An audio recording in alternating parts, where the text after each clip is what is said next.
مبارك عيد مبارك عيد مبارك مدحوينها كحيانك الدولة بنتلان أنا تسمع مدحوينها يومك بارلمانك يا بارلمانك والله حكومة سمادة قالتك إيه تدوينها كسوة غيب قالي مناسبة عيد الفطر وعن مساء يا سلام السلام عليكم ورحمة الله وبركاته انت اسكتي waxaan taabanayaa wax yar annaga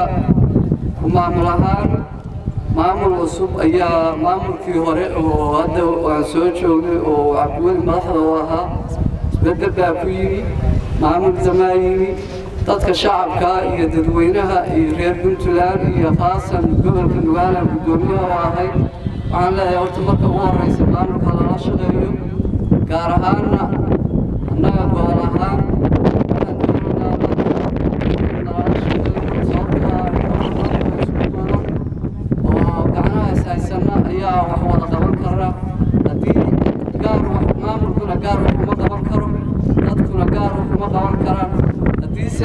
taladeena iyo awoodeena iyo maskaxdeena inta midayno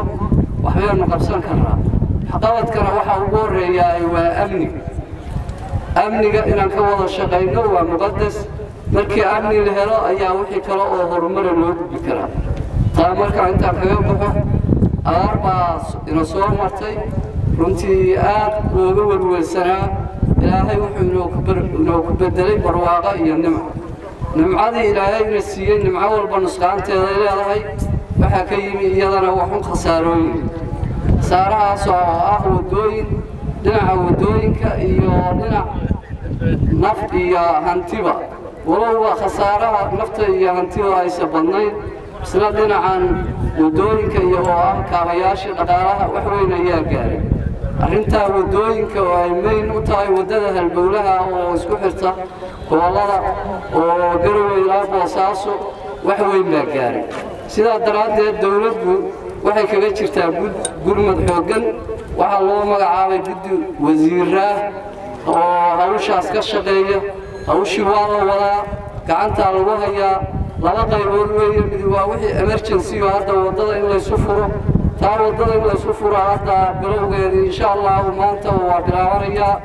tan ku xigtaayna waxay noqonaysaa sidii wax looga qaban lahaa wadada dheer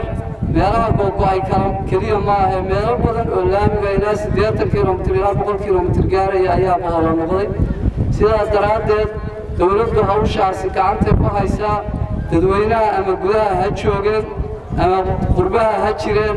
waxaan ka codsanaynaa inay gacan ka siiyaan dawladda lagana wada qayb galo sababtoo ah dawladda kaliya kuma filan laakiin innagoo dhan haddaynu isu geynaa awoodeena maskax iyo muruqba waxbaynu ka qaban karnaa waxba hadalka sii badin mayo waxaan leeyahay assalaamu calaykum waraxmatullaahi wabarakaatuh ciid mubaarak ciid mubaarak ciid mubaarak